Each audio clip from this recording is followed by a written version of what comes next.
한강에서 실종된 뒤에 숨진 채 발견된 의대생 손정민 씨 이 사망 사고와 관련해서 현재 경찰이 손 씨의 친구와 친구 아버지에 대한 참고인 조사를 마쳤습니다. 네, 또 손 씨 친구의 휴대전화도 수색을 하고 있습니다. 승재현 한국형사정책연구원위원과 함께 이야기 나눠보겠습니다. 어서 오세요. 네, 안녕하십니까? 안녕하세요. 네네. 네, 어제 경찰에서 이제 손정민 씨 친구 또 친구 아버지도 불러서 조사를 했습니다. 주로 어떤 부분에 대한 조사가 이루어졌겠습니까? 뭐 아직까지는 수사 단계는 아니고요. 분명히 예. 참고인이기 때문에 조사라고 말씀 주신 부분이 분명히 맞고 이제 세 가지 정도를 각각 나누어서 받는 것 같아요. 네. 첫 번째는 이제 A 씨에 대한 진술을 조금 살펴봤는 것 같아요. 그 전까지 A 씨의 최면 조사를 했는 것, 그것도 수사가 아니죠. 참고인이기 예. 때문에 최면 조사를 했는 거는 그 손 씨가 어떻게 이제 그 실종이 됐는지에 대한 그 시점에 관련된 내용을 최면 수사를 했는 거고, 어제는 그 전체적인 동선을 확인하기 위해서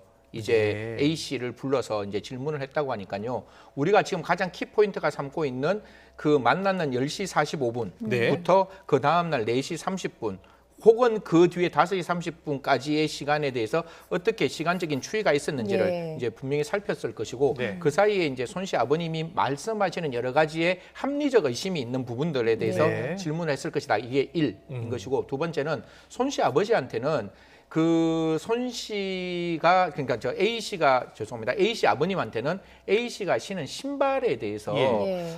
이게 뭐 언론에 나왔으니까 이제 말씀을 드리면 어머니가 버렸다라고 진술을 했는데 CCTV 확인하니까 어머니가 아닌 다른 식구가 예. 그걸 버렸는 거잖아요. 그런데 뭐 신발이라는 게 범죄와 아무런 관계가 없는 건데 거짓말을 할 필요가 없는 건데 네. 거짓말을 하는 거니까 왜 이게 착각인지 아니면 의도가 있었는지를 확인했을 것이고, 네. 마지막에 물적 증거에 대해서 예. 포렌식을 하나 했는데 그거는 A 씨 어머님에 네. 대한 그 휴대폰에 대한 포렌식이었어요. 3시 30분에 예. 전화를 했다 그러잖아요. A 씨가 예, A 예. 씨 어머니와. 그럼 그건 추정이잖아요. 네. 근데 그게 뭐 특정 기종에 따라서는 녹음도 되었을 수 있을 것이고, 우리는 한 번 전화했다고 생각하는데 여러 번 전화했을 수도 있을 것이고, 통화 기록들이 남아 있을 것이니까 그렇군요. 그 안에 거를 들여다보면 예. 도대체 어떤 이야기를 했는지 3시 30분 그 시간이 중요한 시간이잖아요. 예. 그래서 그런 것들을 다 열어놓고 지금 아마 여러 가지를 조사했을 것이다, 이렇게 말씀드리겠습니다. 알겠습니다. 네. 그리고 그 친구의 휴대전화가 지금 없어진 상태잖아요. 여기에 대한 의문도 상당히 많았거든요.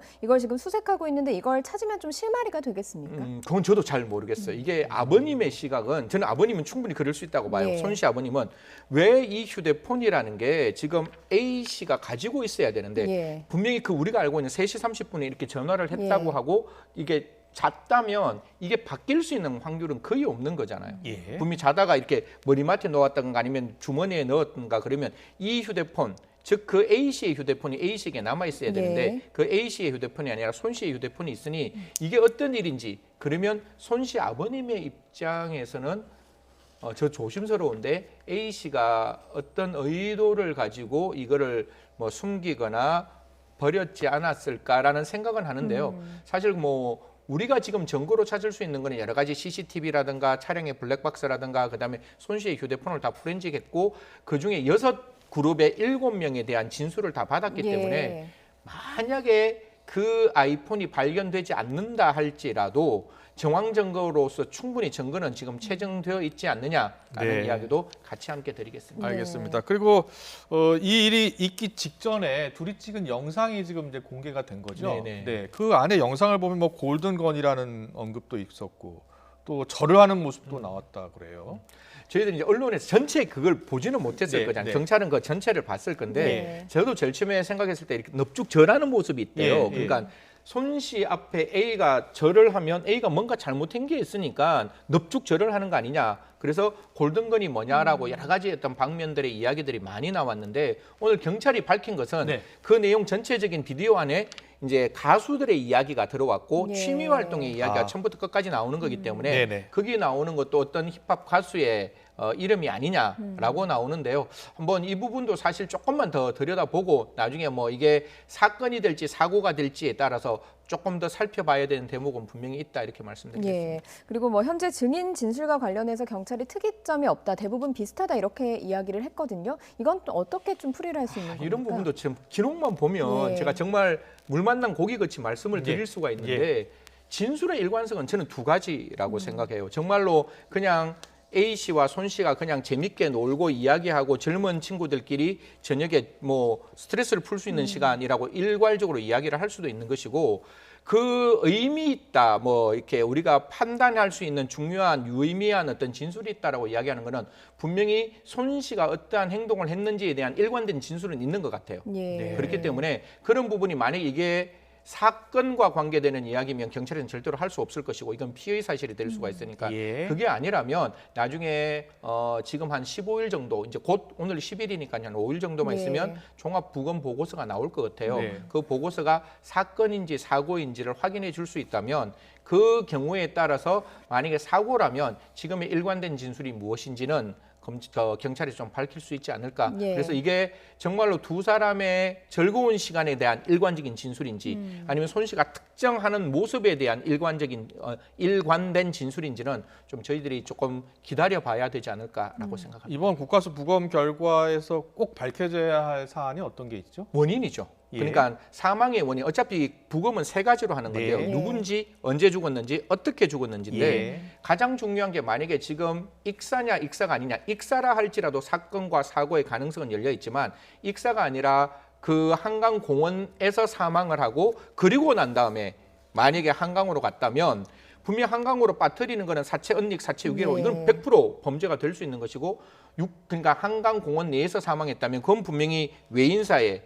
역할이 나오는 거기 때문에 만약에 공원 내에서 사망하고 허파 안에 전혀 그러한 어떤 익사 흔적이 발견되지 않는다면 예, 예. 그거는 뭐 지금 당장 피의 사실로 바꾸어야 되는데 국가수에서는 제일 처음에 저는 허파에 대한 부검을 했을 거라고 예. 생각하고 국가수가 우리한테 말은 하지 않지만 예. 사망의 원인 정도는 경찰과의 관계에서는 어느 정도 소통은 있지 않았을까라는 생각합니다. 예. 알겠습니다. 그리고 좀 들려오지 않았으면 하는 소식이 또 다시 들려왔습니다. 예, 예. 2살 입양아 학대 사건.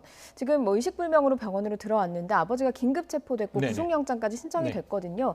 좀 폭행 정도가 상당했다고 볼 수 있는 거죠. 뭐 저는 이 사건 딱 보고 그러니까 그 의사된 입장에서 이거는 분명한 아동 학대라는 게 명확하게 보였는 것 같아요. 예. 지금 예. 아까 우리 저 레포터에서 나왔지만 뭐 사실 킬로그램 수도 굉장히 낮았을 뿐만 아니라 상처의 멍의 상흔이라는 게 그냥 오늘 낳는 상흔인지 아니면 뭐 2주나 3주 된 상흔인지 예. 상흔의 그 멍의 정도에 따라가 다 다른 것이고 그 아이의 입장에서는 외부에서 받던 상처가 아니라 뭐 좀 말씀드리기 죄송한데 이렇게 흔들어서 낳는 상처일 수가 있거든요. 네. 왜냐하면 굉장히 적극적으로 아이를 이렇게 흔들었다라는 모습이기 때문에 의사된 입장에서는 이거는 뭐 누가 보더라도 100% 아동 학대라고 보일 수 있는 정황이 있었다. 그래서 긴급 체포했고 예. 그래서 바로 구속영장 청구했다 이렇게 네, 말씀드립니다. 구속영장이 이제 청구됐고 발부가 될 가능성이 좀 큰 상황이잖아요. 네네. 발부가 된다면 구체적으로 어떤 또 추가 수사가 이어지겠습니까? 세 가지를 살펴야 예. 되겠죠.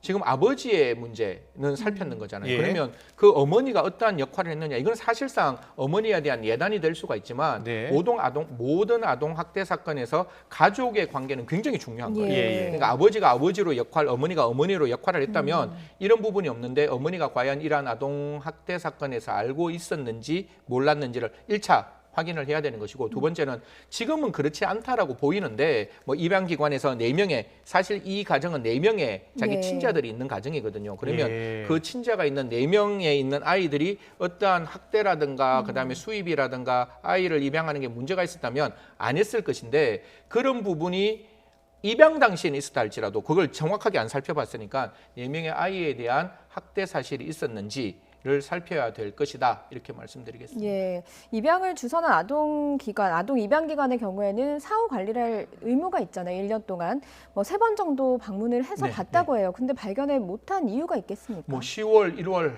4월 이렇게 예. 방문을 했다는데 이건 두 가지로 저희들이 봐야 될 것 같아요. 외관에서 그냥 묻고 대답하는 걸로 거쳤다면 모를 수가 있는데 조금 더 모르겠습니다. 이게 뭐 제가 그분들이 정말 헌신하고 열정적으로 하시는데 뭐 바깥에 있는 제가 뭐 이걸 못했다 이렇게 지적하는 것도 좀 불편하지만 그럼에도 불구하고 그 아이와 조금 더 적극적인 어떤 그 라포를 형성하고 아이의 어떤 그 외관상의 그 문제를 조금 살폈다면 이게 때렸는 날짜가 5월 4일, 5월 6일, 5월 8일이래요. 예. 그 사이가 5월 5일 어린이날이 아, 끼어 그랬군요. 있는 거잖아요. 예.